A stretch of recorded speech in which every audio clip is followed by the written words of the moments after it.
folks. This is Herb Stevenson. This is Natural Passages Revealing the Unmarked Doors of Life. For those of you listening on Apple or Spotify, you might be advised to go to the YouTube channel Natural Passages because in this one it's a little different. You'll get the content by listening. I've also put it to slides because it's a little more complex than what I'm going to talk about.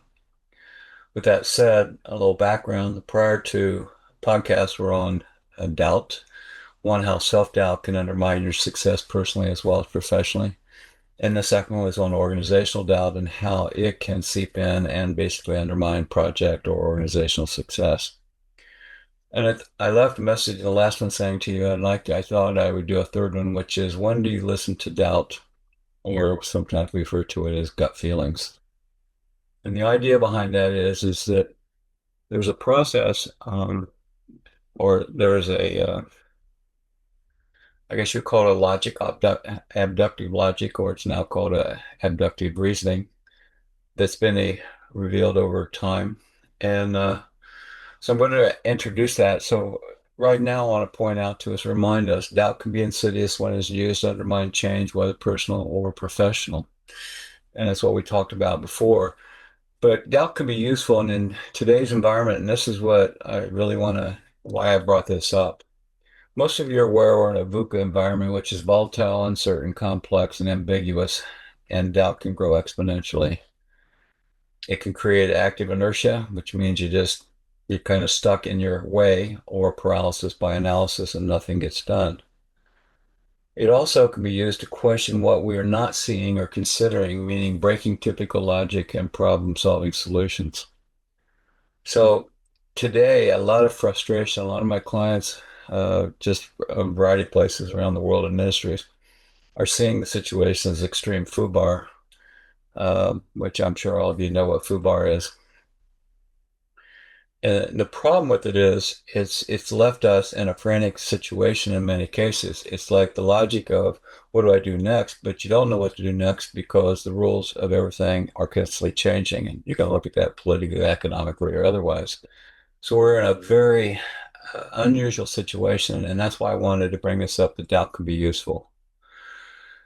So first I want to bring up is looking at learning paradigms being used to understand how you are viewing various situations. So years ago, Chris Argyris and Donald Schoen came up with the concept of learning loops, which was their concept was single loop, double loop, and then eventually others have expanded into triple loop learning.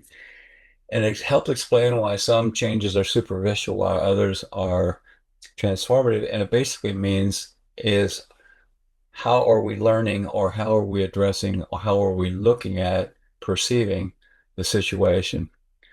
So different questions results in different answers. So each learning group asks a different question about our actions and goals. Single loop is, are we doing things right? Which is typical problem solving. So we're focusing on refining actions or techniques within existing rules. And generally it's a deductive logic. It's factually based. Double loop learning, are we doing the right things, begins to step back and we question the assumptions, strategies, or goals behind these actions. And generally, this is an inductive logic. We look at a pattern and induce a possible solution, which means we're not doing the right things. It's a completely shift, but you go verify it in order to address it and find out that is that actually true. In more recent years, and probably the last 2 decades, I would guess, I'm not really sure, triple loop learning came out. It says, how do we decide what's right? Meaning examining the underlying values, purpose, or identity that drive our assumptions and actions, and generally it's called abductive logic. It's in a way formalized intuition. So one of the things, the reason I want to bring this up is doubt can be very helpful. When I am in extreme doubt, I ask myself the question, what am I not seeing? Or if I have a client, I will ask them, I said, if you were to turn around and look at this problem, what would it look like? And they usually are a little stunned. And I just have them stand there and just listen to what it is. Because we're seeking intuition. There's a wisdom that knows what's going on or what's triggering this doubt. And oftentimes the doubt is we just don't know what to do. And when we begin to ask that is how do we identify what the question is? So when we become discerning, when doubt or gut feeling surfaces, instead of what's wrong, we need to ask, what am I not saying? What am I not doing? What am I not making meaning of in a way that is consistent with what's happening? And in today's environment, that's a daily circumstance. So abductive logic, and I'll tell you a little bit more of the history shortly, uh, yields a plausible conclusion but does not definitively verify it. In other words, abductive conclusions do not eliminate uncertainty or doubt, which is expressed in terms as such as best available, most likely, let's try it. Because what you're trying to do is you're trying to make meaning in a new way than you've ever done before. All of us filter everything we do through the success and failure paradigms we've created in our minds. And so we use them over and over and over. And unfortunately, we end up oftentimes creating square pegs in round hole. What I often point out to people, eventually it catches up. So we either start pounding pegs that are bigger than the hole or smaller than the hole, and we have all of these gaps that says this is not a solution to the situation. And objective logic is sitting back saying, let's slow down a little bit. Let's look at this a little differently. So to understand this, if you go back, I think it's in the 1920s, Charles Sanders Peirce formulated the idea as a unique form of reasoning apart from deduction and induction. And right now in science, it plays a crucial role in generating hypotheses and exploring new explanations. In other words, getting out of the comfort of day-to-day life. So nowadays, it's been more accepted because scholars use it in integrating with AI and cognitive science for enhanced reasoning. They're simply saying is what is another way to look at all these things? Or what are connections or logics that could be used? It's applied to AI to improve problem solving and inference capabilities of machines, and it helps model human reasoning and decision making and cognitive science. So it's not like this is a just a fly-by-night process.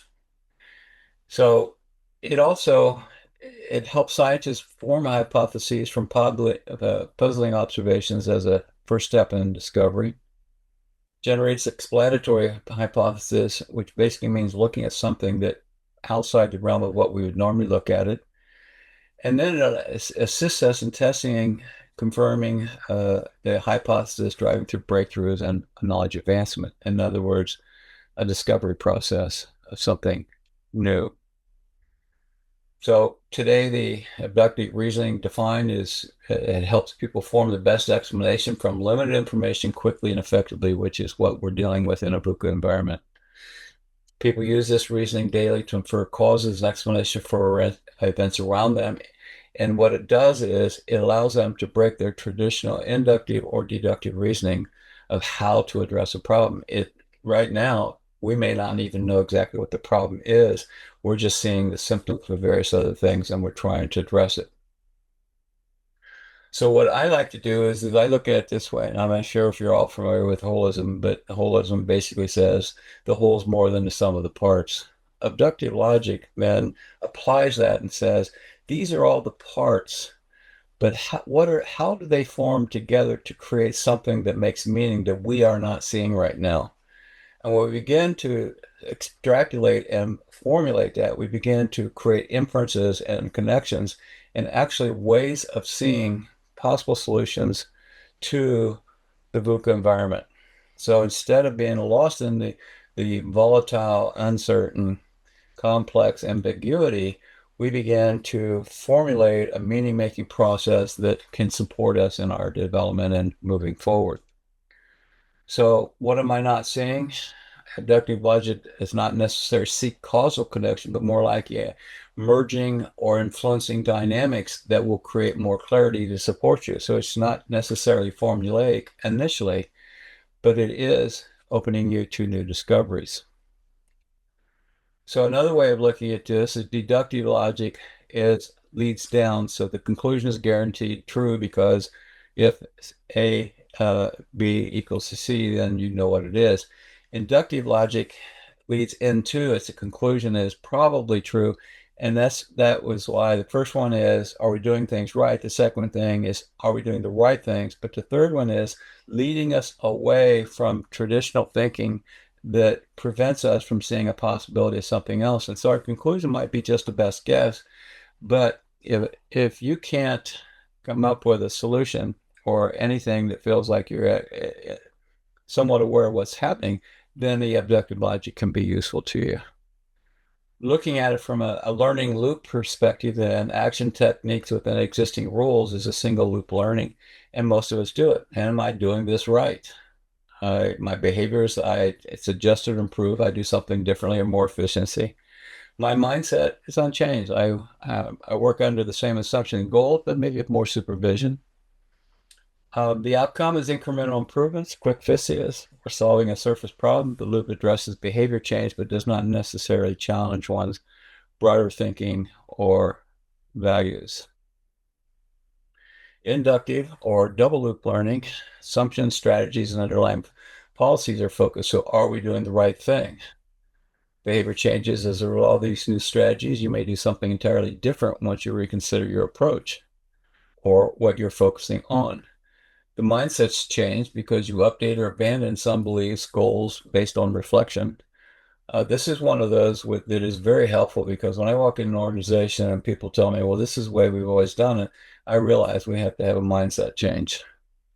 Outcome, deeper improvements and innovative solutions that tackle root causes. This loop brings a mindset shift, enabling more effective behaviors and outcome than a single loop learning alone. Triple loop learning is a little more, it's one of the things we don't like because it's not immediate gratification. It's actually sitting down and saying, what am I not seeing and what core values, purpose, and identity? In other words, the context in which assumptions and actions are formed in this situation. How do we decide what right or why do we even choose these goals or strategies? And it's first you sit back and say, well, this is a waste of time. And it's not, because it's actually saying to you, you're in an environment that you are not familiar with, and it is not giving you the guidance and direction you need to do. And this is when it really takes time to settle in. Because fundamentally you're transformed as a byproduct of a new worldview, the organization or yourself. And your behavior changes naturally when who you are or what you value changes. That involves whether it's organization, team, or individual. Mindsets profoundly change at the fundamental level of beliefs, worldview, and self-concepts. And in today's environment, VUCA environment, or if you prefer FUBAR, everything is fundamentally different. The outcome, though, is transformational change, a new alignment of actions with core purpose values, often leading to lasting growth and possibly a redefinition of success or goals. This loop affects the person's being or the organization's identity and values, which in turn powerfully shift mindset and behavior for sustained positive outcomes. So when I look at all these, another way of looking at this is deductive reasoning is when the premises are true, the conclusion must be true. So it's general to specific, almost like fact to fact. Inductive reasoning is when the premises are true and the conclusion is probably true, specific to general. So are we doing the right things? But the last one is it's an inference to the best explanation and temporarily set of possibilities to create or enlighten potential causal relationships. So in today's environment, I often joke with people is it's real easy to feel like you're not quite sure what's going on. And that's why I said FUBAR, or if you prefer VUCA, because the whole set of rationale or reasoning of what we've been doing, a lot of what we have done in the past is successful. But when we begin to look outside the box and how are we going to address this changing environment, whether it's individually or your organization, it bears to mind to slow it down and go into the possibility of looking at what is influencing or merging in a set of collective processes. And so I go back to basically the holistic approach. The whole is more than the sum of the parts. The only thing we don't know is what are the influences or dynamics that are creating this new whole, so to speak. So if you look at it from the present economy, tariffs are having a massive impact, but we don't know what all the influences are going to be and how do we address them. And we can sit down and look at it traditionally and say it's going to be a cost issue for us and how do we pass it on? What's going to be a potential reduction of sales? We have all sorts of tools that we've done. But if you look at it from a larger point of view, the whole is more than the sum of the parts. You might begin to get some insights of how to address the situation differently. So I hope this has been helpful to you. This is the final one on doubt. I throughout I've tried to explain to you is a good portion of the process for you of understanding doubt is how to use it. If you have doubt, what is it it's trying to tell you to do or not do? And if the doubt is based on fear, you're probably going down the wrong road. If it's based on clarity of a situation and you reveal it and create awareness in the system for yourself or other individuals, you often will find a solution to it. So I hope this helps. This is Herb Stevenson, Natural Passages, Revealing Unmarked Doors of Life, and I bid you well. Thanks much.